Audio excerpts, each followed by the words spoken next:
Hindi kwalipikado na maging state witness ang mag-asawang sina Pacifico Curly at Sara Diskaya na kamakailan ay umaming nagbabayad sa public officials para makasecure ng kontrata sa gobyerno. Yan ang iginiit ni Public Accounts Committee Chairperson Terry Ridon sa pagdinig ng Infra Committee kahapon.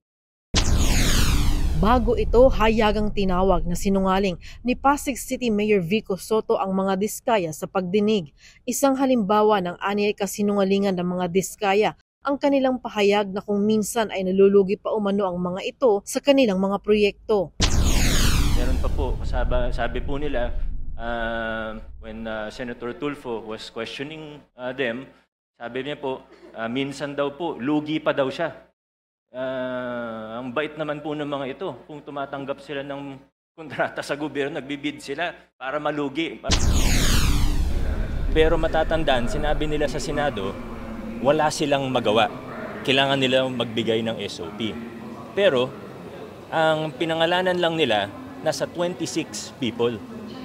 So, paano nila, kung totoo yung sinasabi nila, ano nangyari dun sa hundreds or thousands of other projects? Bakit 26 lang yung nasa listahan?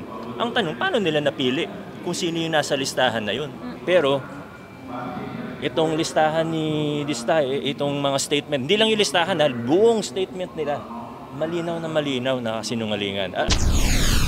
Nag-init din ang usapan dahil hindi maipaliwanag ng kontratista kung magkano ang kabuuang kinita ng kanilang mga kumpanya na nag-top 1 pa umano noong nakaraang administrasyon.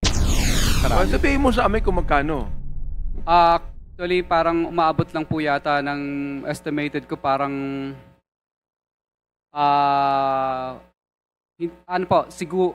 baka siguro po mga umaabot po siguro mga 2+ billion po yata. Well, you better submit. Hindi yan totoo. Accumulation, ipa-plus mo lang yung 2010 to 2016 plus 2016 to 2022. Hindi ba? Ang pinag-usapan dito 2016 to 2022 eh. Oo. Magkaibang total yun eh. Sa dami mo ng pera, hindi ka marunong mag-arithmetic. Pwede ba yun? Huwag niyo kaming pinagloloko dito ah. Hindi rin ikinatuwa ni Ridon ang pagdawit ni Diskaya sa isang opisyal ng pamahalaan na pumanaw na. Ito na lang ho kaigsi yung pasensya ng komite na ito. Bago ho tayo umabot sa punto na walang uwian. So seryosohin po natin yung pagsagot. Hindi ho namin tatanggapin yung mga ganyan po. Nagtatanong ng pangalan ng patay. Hindi nyo na rinespeto yung tao. Samantala, bago si Diskaya, una nang sumalang sa imbestiga ng mga mambabatas kahapon ang dating DPWH Bulacan Assistant Engineer Bryce Hernandez.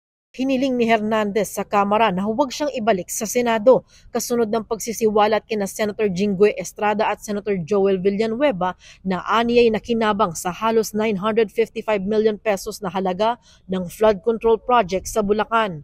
Sinubukang itanggi ni dating DPWH District Engineer Henry Alcantara na dati ring boss ni Hernandez ang koneksyon niya sa mga senador.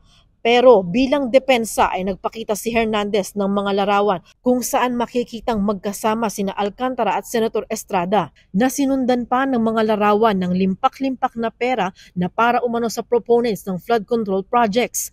At larawan ng mga umano'y conversation sa pagitan ni Alcantara at kay Senator Villanueva. Pero sa kalagitnaan ng pagdinig, humingi ng proteksyon sa seguridad niya at ang kanyang pamilya si dating DPWH 1st District Assistant Engineer JP Mendoza dahil nakatanggap aniya siya ng pagbabanta sa kanyang buhay. Last September 1, may nag-message sa akin sa Viber. Ang naka-name sa Viber is Hitman. Tapos ngayon bago ako magsalita, tumatawag na naman siya. Kumbaga sana yung ina-ask ko sana na security is ASAP na po sana, sir. Kalaunan isinailalim si Mendoza at kanyang pamilya sa protective custody ng Kamara habang inilipat naman si Hernandez sa PNP Custodial Center. Para sa totoong balita sa Bagong Pilipinas, Julian Bunag, Congress News.